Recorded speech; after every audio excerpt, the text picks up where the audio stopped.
आणि एक गोष्टही समजली की प्रेम बलात्कार दोन्ही तसं सारखाच.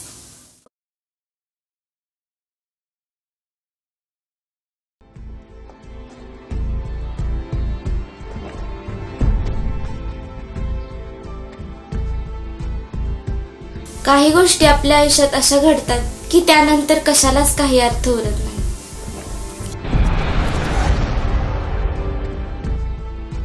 आणि जिच्या आयुष्यात एकामागं एक काही ना काही चालूच असेल तर मग बोलायलाच नको. माझे वडील फक्त नावापुरते, जबाबदारी हा शब्दही त्यांच्या लक्षात नाही आता. पॅरालिसिसनं डावी बाजू निकामी झाली आणि उजवी बाजू दारू प्यायला अजूनही शाबूत राहिली. जेवताना प्यायला पाणी नाही पण दारू लागते. आईनं दुसऱ्या एका सोबत लग्न केलंय. 2 वर्ष झाली घरी अजून तोंड दाखवलं नाही.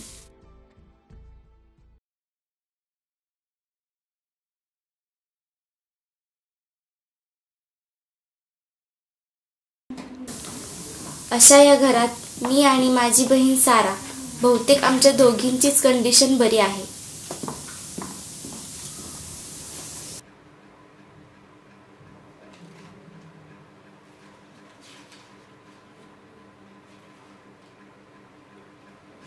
मुलाला जशी चॉईस असते तशी मुलींनाही असते आणि मलाही आहेच. साराच्या मित्रांकडे बघून मलाही वाटतं त्यांनी माझ्याशी बोलावं, पण ते बोलत नाहीत.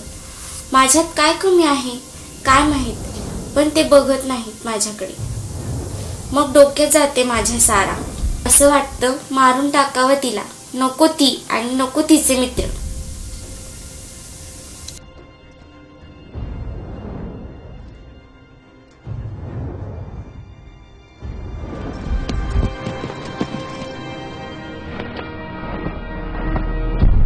रोजची साराची ही नाटकं बघून मला नको झालेलं.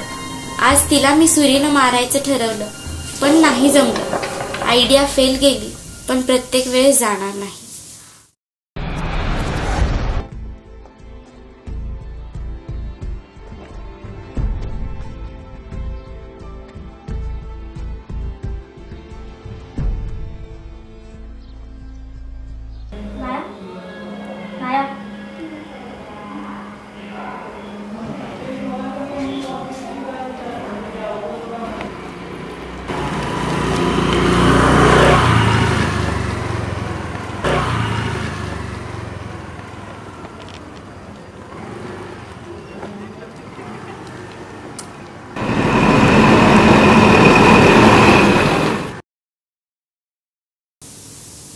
वाटतं मला की घरी आल्यावर आईनं विचारावं, आज उशीर का झाला. वडिलांचा पुरशीधाक माझ्यावर असावा, पण असं होत नाही. ही घरची गोष्ट वेगळी आहे, पण एक मुलगी म्हणून मलाही मन आहे. आणि मन आहे म्हणजे प्रेम आलंच. कोणीतरी आपल्यावर जीवापाड प्रेम करावं आणि त्याच्यावर विश्वास ठेवून माझं असं सगळं मी द्यावं, असं कितीदा वाटलं होतं आणि अजूनही वाटतं. मी प्रेम सेक्स करावा, पण मी ज्याच्यावर प्रेम करते त्याच्याशीच हे सगळं करावं असं मला वाटतं. ज्याच्याशी आपलं मन जुळतं, ज्याच्याशी आपण लग्न करणार असतो, अशा व्यक्तीनेच फक्त आपल्याला हात लावावा, आपल्याला जवळ घ्यावं, अशी एक इच्छा एक मुलगी म्हणून माझी आहे. यात काय चुकलं का माझं? त्रास होतो अशा सगळ्या विचारांचा, पण मी काय करू?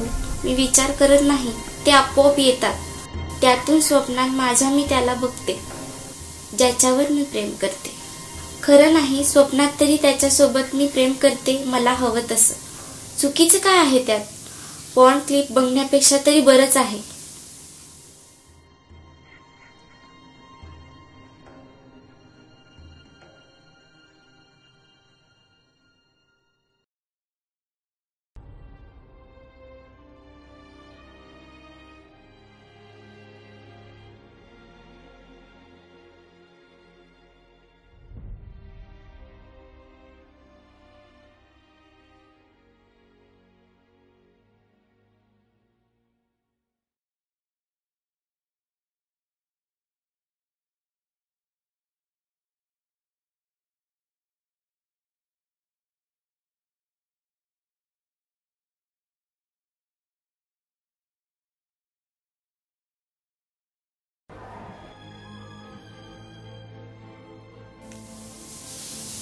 समाजाला, कुटुंबाला आणि स्वतःच्या मनाची लाज म्हणून प्रत्येक गोष्टीचा सारासार विचार करून तिची कृती करायची.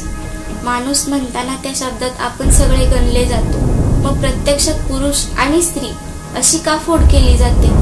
सोबतीच्या गोष्टीत दोघं जोडीनं आणि हक्क मात्र पुरुषांचाच, आणि तोही फक्त स्त्रीवरच. खूप राग येतो मला आणि या साराच आहे. आजही तिला मारायची आयडिया मी ठरवली, पण नको वाटतं. माझी बहीण आहे सोबत. सेल्फी काढायला आता तीच एकटी उरलीये माझ्यासोबत.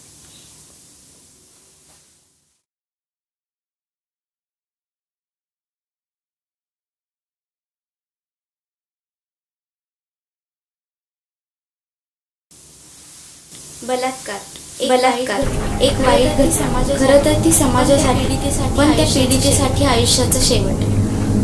खरंच का शेवट होऊ शकतो?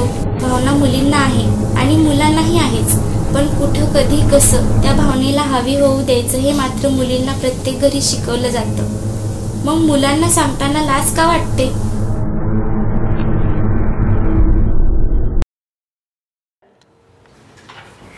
पासवर्ड होतं काय? बघा, मी डिलीट करून टाकते clip. I will do it.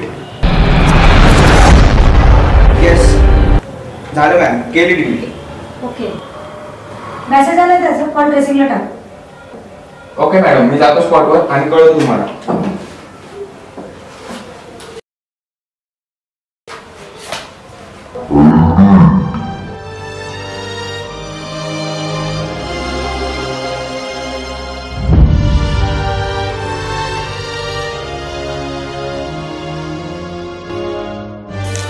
बलात्कार झालेली मुलगी भीतीनं, त्रासानं कसं बसं सहन करत असते.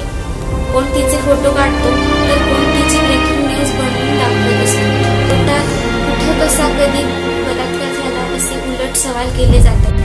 आठवडाभर पेपरच्या फ्रंट पेजला असणारी बातमी आठवड्यानंतर एक एक पान मागं होत जाते. ब्रेकिंग न्यूज अशी अॅनिमेशन मध्ये असलेली बोल्ड अक्षरात लिहिलेली बातमी नंतर खालच्या थोडक्या बातमीच्या पट्टीत धावत असते. माणसाला ती वाचायला पण धड जमत नाही, इतकी वेगानं ती चालत असते. पण कोण कधी त्या माणसाला विचारतं का की बाबा, तू का तिच्यावर बलात्कार केला?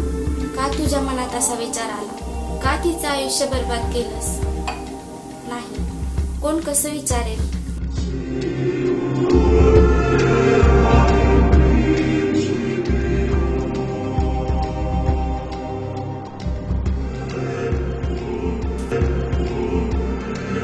या समाजात होणारी अशी बदनामी रोखण्यासाठी मुलीनं जर ही गोष्ट लपवून ठेवली तर ती व्यक्ती पुन्हा पुन्हा अत्याचार करायला मोकळीच.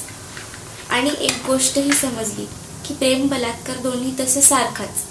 फक्त आपण ज्याच्यावर प्रेम करतो त्याच्यासोबत सेक्स करणं म्हणजे प्रेम, आणि दुसऱ्याने अनोळखी माणसांना येऊन मनाविरुद्ध केला तर तो बलात्कार. तसं बघायला गेलं तर ती गोष्ट नवरा पण त्याच्या बायकोसोबत करतो, त्यालाही बलात्कारिकच म्हणायला हवं. करायचं तरी काय नक्की? वाईट टाकलेल्या आणि बदनाम केलेल्या या समाजात कुडत झुरत जगायचं की बस हे काहीच नको असं म्हणून स्वतःला संपवून टाकायचं, असा प्रश्न पडला मला. आणि मला उत्तर मिळालं आणि मी तेच केलं.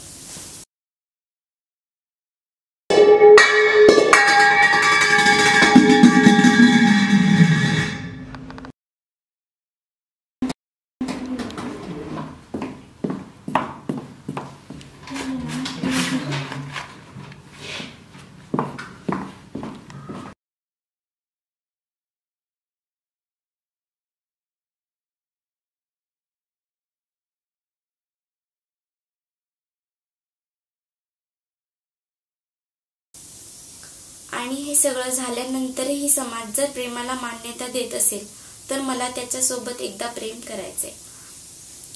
आणि माझ्या मर्जीनं माझ्यावर पुन्हा त्यानं बलात्कार करावा असं मला वाटतं.